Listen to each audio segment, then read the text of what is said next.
आज की चर्चा में आपका स्वागत है। हमारा विषय है भारत का संचार साथी ऐप। अब देखिए, आधिकारिक तौर पर तो इसे बनाया गया है मोबाइल चोरी और डिजिटल फ्रॉड को रोकने के लिए। हाँ, लेकिन इसको लेकर कई बहुत गंभीर चिंताएं और विवाद भी खड़े हो गए। बिल्कुल। हमारे पास जो स्रोत हैं वे बताते हैं कि ये सिर्फ एक ऐप नहीं है, इसके पीछे नियंत्रण और निगरानी को लेकर एक बहुत बड़ी बहस छिड़ी हुई है। और आज हम इसी के अलग अलग पहलुओं को समझने की कोशिश करेंगे। मतलब एक तरफ तो सरकार के सुरक्षा के वादे हैं, हाँ, तो दूसरी तरफ डिजिटल नियंत्रण और निगरानी की गहरी आशंकाएं भी हैं। तो चलिए इसकी तह तक चलते हैं। सबसे पहले ये समझते हैं कि सरकार की आधिकारिक कहानी क्या है। मतलब इस ऐप को लाने का असल मकसद क्या बताया गया है। क्योंकि देखिए, आधिकारिक तौर पर जो उद्देश्य हैं वो तो बहुत सीधे और जायज लगते हैं। हाँ, बिल्कुल। जैसे कि किसी का फोन चोरी हो जाए तो उसे ब्लॉक करना, सही है। नकली IMEI नंबरों को सिस्टम से हटाना, साइबर फ्रॉड को कम करना, ये सब तो बहुत जरूरी चीजें हैं। हाँ, और सिम कनेक्शन को साफ सुथरा रखना, इसमें तो किसी को कोई समस्या नहीं होनी चाहिए। नहीं, इन लक्ष्यों पर तो शायद ही किसी को कोई आपत्ति हो।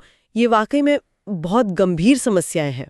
विवाद तब शुरू हुआ जब ये बात सामने आई कि सरकार इस ऐप को सभी फोन में पहले से इंस्टॉल करके देना चाहती है। अच्छा। और यूजर उसे डिलीट नहीं कर पाएगा। ओह, बस यही से शक और चिंताओं ने जन्म लिया, क्योंकि कोई भी अनिवार्य और ना हटाया जा सकने वाला ऐप वो अपने आप में नियंत्रण का प्रतीक बन जाता है। बिल्कुल।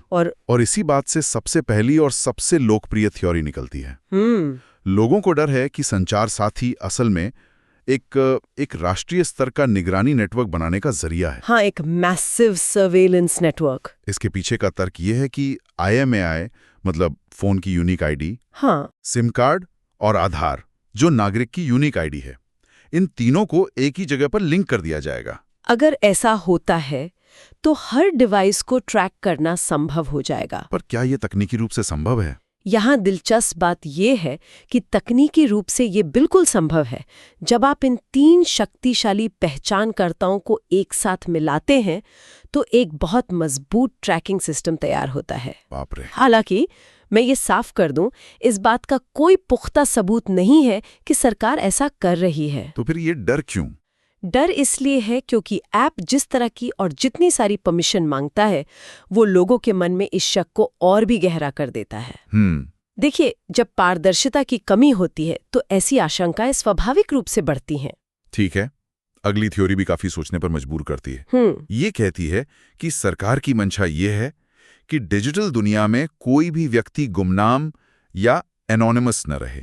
एक डिवाइस, एक पहचान। हाँ, एक सिम, एक वेरिफाइड आधार, एक फोन, एक इंसान। और अगर हम इसे बड़े परिप्रेक्ष्य में देखें तो इसका मतलब ऑनलाइन गुमनामी का अंत हो सकता है। लेकिन इसमें क्या बुराई है? लोग कह सकते हैं कि इससे ऑनलाइन ट्रोलिंग, हेट स्पीच, ये सब रुकेगा। हाँ, सतह पर तो ये अच्छा ही लगता है, लेकिन आलोचकों का कहना है कि इसका एक बुरा पहलू भी है।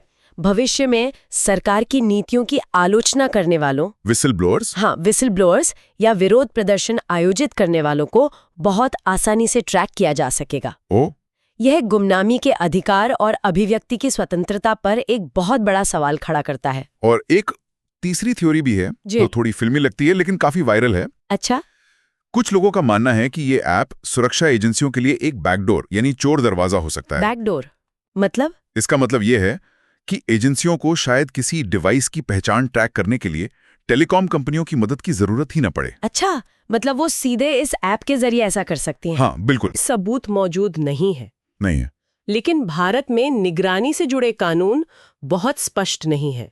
वे काफी अपारदर्शी हैं। इस वजह से लोगों की ये चिंता स्वाभाविक लगती है। जब कानून साफ न हो तो ऐसी आशंकाएं पैदा होती ही हैं। अच्छा, कुछ राजनीतिक विश्लेषक इस पूरे मामले को चुनाव और राजनीतिक प्रभाव से भी जोड़कर देख रहे हैं। हाँ, और ये थ्योरी इस बहस को एक राजनीतिक दिशा देती है। उनका मानना है कि इस तरह की डिजिटल पहचान मैपिंग से गुमनाम राजनीतिक पेज चलाने वालों, गुप्त अभियान चलाने वालों या अज्ञात नंबरों से आलोचना करने वालों को निशाना बनाना बहुत आसान हो सकता है। ये थियोरी ये सवाल उठाती है कि क्या ऐसे शक्तिशाली टूल का इस्तेमाल राजनीतिक विरोध को दबाने के लिए किया जा सकता है, या चुनावी माहौल को अपने पक्ष में करने के लिए? बिल्कुल। ऐसे में ये सिर्फ व्यक्तिगत गोपनीयता का मामला नहीं रह जाता, बल्कि यह लोकतंत्र में स्वतंत्र और निष्पक्ष संवाद के लिए भी एक चुनौती बन सकता है। तो अब सबसे अहम सवाल यह है कि इन थ्योरीज में कितनी सच्चाई है। हमारे स्रोतों के मुताबिक इनमें से कोई भी थ्योरी अब तक साबित नहीं हुई है। सही है। कोई लीक, कोई सरकारी दस्तावेज या कोई ऑडिट, ऐसा कुछ सामने नहीं आया है जो इन दावों का समर्थन करता हो। लेकिन यहाँ एक महत्वपूर्ण बात समझनी होगी। क्या? ये जो षड्यंत्र जैसी थ्योरीज होती हैं, ये अक्सर सबूतों की कमी से नहीं, बल्कि भरोसे और पारदर्शिता की कमी से पैदा होती हैं। मतलब आप कह रही हैं कि सरकार का तरीका ही इस डर को बढ़ा रहा है। बिल्कुल। ऐप का फोन में अनिवार्य रूप से होना, हाँ। उसे डिलीट ना कर पाना, बहुत ज्यादा परमिशन मांगना और देश में प्राइवेसी कानूनों का कमजोर होना, ये सारी बातें। हाँ, ये सभी बातें मिलकर जनता के अविश्वास को बढ़ाती हैं। जब सरकार और नागरिकों के बीच भरोसे की कमी होती है, तो उस खाली जगह को डर और अटकलें भर देती हैं। तो इसका मतलब यह है कि तस्वीर पूरी तरह से काली या सफेद नहीं है। नहीं, बल्कि ये एक ग्रे जोन है। बिल्कुल। सच्चाई शायद इन दोनों के बीच में कहीं है। एक तरफ इसके सकारात्मक पहलू है जिन्हें नकारा नहीं जा सकता, साइबर फ्रॉड पर नियंत्रण, फोन चोरी में कमी, और एक मजबूत टेलीकॉम रेगुलेशन। ये असली समस्याएं हैं जिनके समाधान की वाकई में जरूरत है। और दूसरी तरफ लोगों के डर भी निराधार नहीं है। बड़े पैमाने पर ट्रैकिंग की संभावना, पहचान की निगरानी और एक ही संस्था के हाथ में बहुत ज्यादा शक्ति का केंद्रित हो जाना, ये एक क्लासिक दुविधा है, जहां सुविधा और सुरक्षा के बदले में व्यक्तिगत स्वतंत्रता का कितना सौदा किया जा रहा है, ये बहस का मुख्य मुद्दा है। तो ये थी संचार साथी ऐप से जुड़ी बहसों और आशंकाओं पर हमारी गहरी पड़ताल। हमने देखा कि कैसे एक अच्छे इरादे से शुरू हुआ सुरक्षा उपाय भी पारदर्शिता की कमी के कारण निगरानी और नियंत्रण के डर को जन्म दे सकता है। अंत में यह हमें एक बड़े और सोचने वाले सवाल पर लाकर छोड़ देता है। सोचने वाली बात यह है, एक पूरी तरह से डिजिटल हो रहे समाज में हम सुविधा और सुरक्षा के लिए अपनी कितनी गुमनामी और गोपनीयता छोड़ने को तैयार हैं। और ये तय करने का अधिकार आखिर किसके पास होना चाहिए? सरकार, टेक्नोलॉजी कंपनियां या नागरिक खुद?